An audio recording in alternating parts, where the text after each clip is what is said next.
मनोनीत प्रभारी मंत्री और बिहार सरकार के स्वास्थ्य मंत्री माननीय चंद्रमोहन राय जी,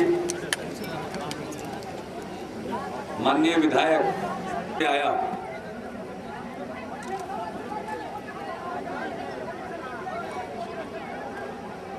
आपकी तकलीफ देखकर सचमुच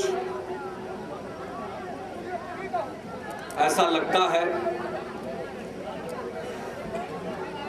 आप तो झेल रहे हैं, लेकिन ये दृश्य देखकर ही कितने लंबे समय से लगातार पानी जमा हुआ है, बहुत तबाही हुई है और इस तकलीफ में चारों तरफ से जब पानी घिरा हुआ है, आप सब जीवन बसर कर रहे हैं, क्या आपको कष्ट होता होगा हम समझ सकते हैं। ये प्रकृति की मार है और कुछ समस्या आदमी की खुद की पैदा की हुई। दोनों ने मिलकर परिस्थिति को संकटपूर्ण बना दिया। हम सब जगह जा रहे हैं। हम यहाँ बहुत पहले आ चुके हैं दरभंगा में। जब दरभंगा शहर में पानी घुस गया था, उस समय जब पानी दरभंगा शहर से निकल भी नहीं पाया था, उस समय हम यहाँ आए थे। बीच में राहत का काम देखने के लिए हम आना चाह रहे थे पिछले महीने, लेकिन उस समय अपरिहार्य कारणवश हम नहीं आ सके उस रोज। लेकिन हम प्रतिदिन आपका हाल ले रहे हैं और हमने इस प्राकृतिक विपदा को एक चुनौती के रूप में लिया। हम हर प्रकार से कोशिश कर रहे हैं और करेंगे कि लोगों की तकलीफ कम हो। हम तो चाहेंगे कि लोगों को तकलीफ हो ही नहीं, लेकिन सब कुछ इंसान के हाथ में नहीं है, बहुत कुछ कुदरत के हाथ में। तो इसलिए हमने शब्द का प्रयोग किया कि हम चाहेंगे कि लोगों की तकलीफ कम हो, और तकलीफ को कम करने के लिए,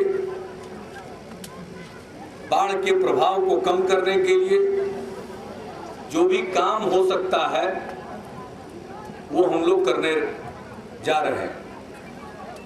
नेपाल के साथ बातचीत करके बाढ़ की समस्या का दीर्घकालीन हल ढूंढा जाए। जब से हम लोगों ने होश संभाला है तब से सुन रहे हैं। हमने भी कोशिश की और इस बार हमने प्रधानमंत्री जी से आग्रह किया है कि प्रधानमंत्री कार्यालय में एक समूह का गठन होना चाहिए जिसमें विदेश मंत्रालय के लोग हों, भारत सरकार के सिंचाई विभाग के लोग हों, जल संसाधन मंत्रालय के लोग, योजना आयोग के सब लोग हों और उसके साथ साथ बिहार सरकार के प्रतिनिधि हों, और हर प्रकार से पहल की जाए और इसका रास्ता निकालने की कोशिश की जाए। मुझको ऐसा लगता है कि मेरे इस सुझाव को प्रधानमंत्री जी स्वीकार करेंगे, जो सीधे प्रधानमंत्री की देखरेख में हो और नियमित तौर पर वो परिस्थिति की समीक्षा करे, क्योंकि दो देश का मामला है। तो एक तो ये काम है, दूसरा जब नेपाल किसी बात के लिए तैयार होगा तब कोई उस प्रकार की योजना लागू हो सकेगी। लेकिन नेपाल में अगर कुछ नहीं हो तो क्या हम हाथ पर हाथ धर के बैठे रहेंगे? ऐसा कदापि नहीं है। इसलिए हमें अपने राज्य के अंदर क्या करना है, इस पर भी हम गंभीरता पूर्वक चिंतन मनन कर रहे हैं। उसके हिसाब से बन गया, इसका क्या दुष्प्रभाव दूसरी जगहों पर पड़ रहा है, इसके बारे में उस समय बहुत ध्यान नहीं दिया गया। तो जैसा अभी आप मांग कर रहे हैं, आप अभी खुद मांग कर रहे हैं कि दूसरी तरफ जो बांध बना है उसके चलते यहां नुकसान हो रहा है, तो इसी प्रकार की अनेक समस्याएं। तो हमने ये तय किया है कि इस बाढ़ के बाद हम इस प्रकार की समस्या का हल निकालेंगे, तटबंध को भी दुरुस्त करेंगे, जहां पर क्रॉस ड्रेनेज की जरूरत है, पानी के निकलने का रास्ता देना है, वहां पर उसका पर्याप्त इंतजाम किया जाए, जहां बांध को पक्का करना है वो भी किया जाए, सड़कें बनाई जाए।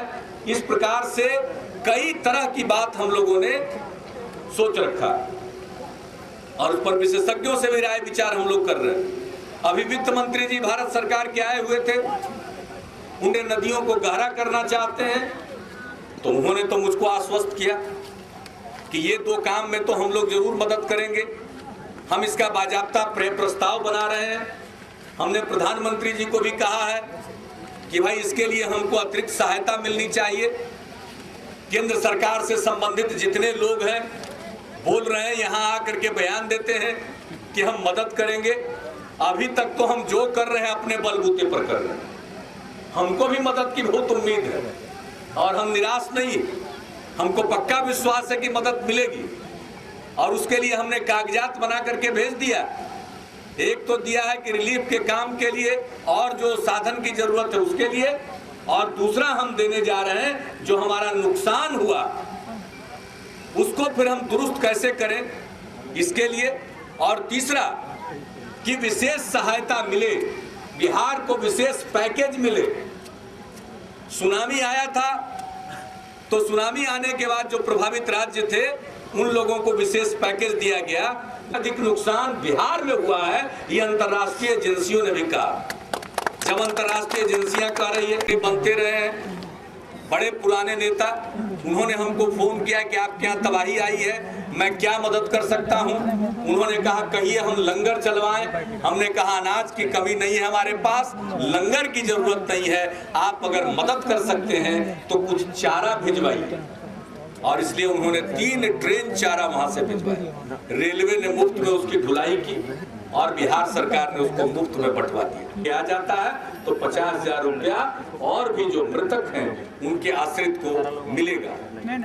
जो लोग भुला गए हैं, गुम हो गए, जिनका लाश नहीं मिल पाया है, उनके लिए भी कल हमने मीटिंग करके एक रास्ता निकालने की कोशिश की। उसका भी हम कुछ रास्ता निकालेंगे कि ताकि उनको भी हो जाए। सब लोग जानता है कि वो बाढ़े में मर गए लेकिन लाश नहीं मिल पाया है, तो उनके परिजनों को भी सहायता मिले, इसके लिए हम रास्ता निकाल रहे हैं। उसमें थोड़ा सा कानूनी अड़चन है, लेकिन उस कानूनी अड़चन को दूर करके एक रास्ता हम लोग निकाल रहे हैं और उनको भी हम लोग दिलवाएंगे।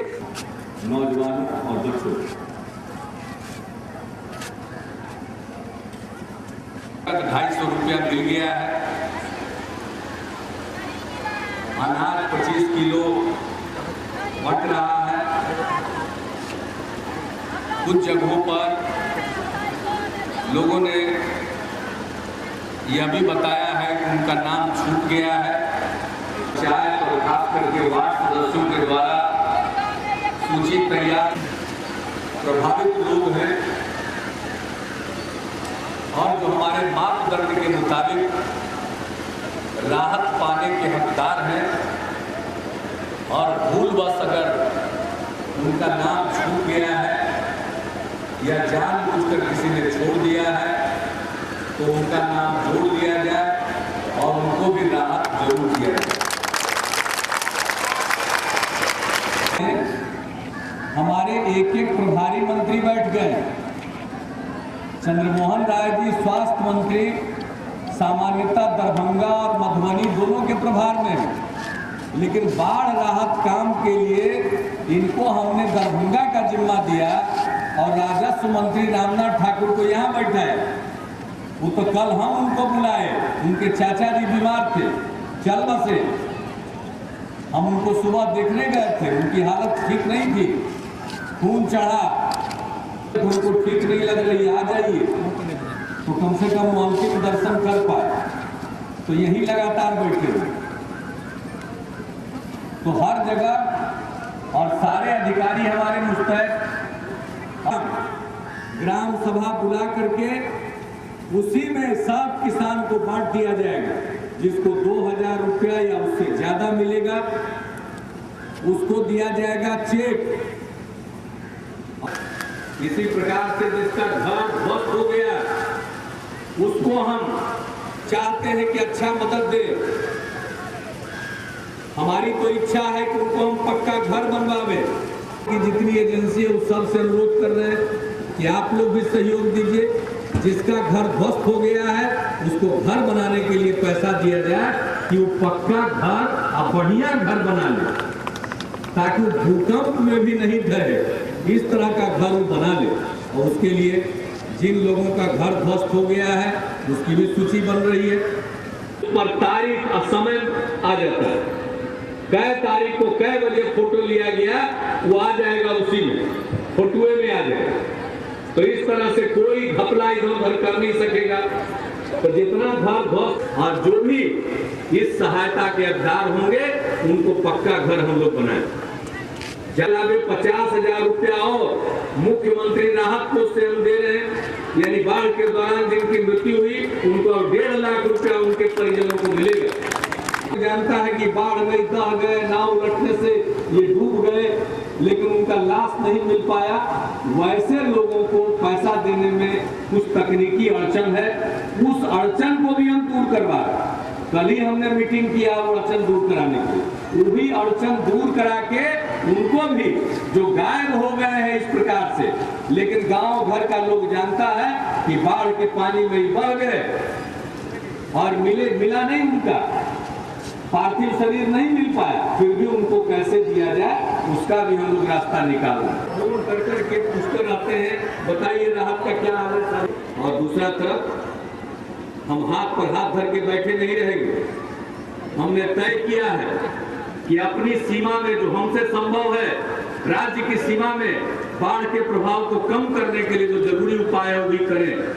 उपाय नंबर 1 हम करेंगे, अपने राज्य के अंदर की नदियों को एक दूसरे से जोड़ेंगे कि ताकि कहीं ज्यादा पानी है तो कम वाला इलाका में उसको डाला जा सके, छोड़ा जा सके। दूसरा, नदी छिछली हो गई है, सतह ऊंचा होता जा रहा है, गाद भर गया है, उसको हटाना पड़ेगा, नदी को गहरा करना पड़ेगा। अभी वित्त मंत्री जी आए हुए थे 2 सितंबर को। हम चाहते हैं कि बाढ़ के प्रकोप को कम करें।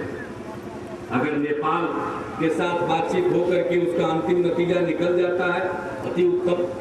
बहुत तकलीफ है, नेपाल के इलाके में भी लोगों को फायदा होगा। हम तो कहेंगे, नेपाल की जनता से कहेंगे, नेपाल की सरकार से कहेंगे कि सब मिलजुल करके हम लोग, भारत और नेपाल दोनों के हित में है, वहां भी फायदा होगा। अगर वहां पर डैम बनेगा तो पनबिजली का उत्पादन होगा और पनबिजली जो बेचेंगे उससे भारी आमदनी होगी, नेपाल की प्रति व्यक्ति आमदनी बढ़ जाएगी। जिस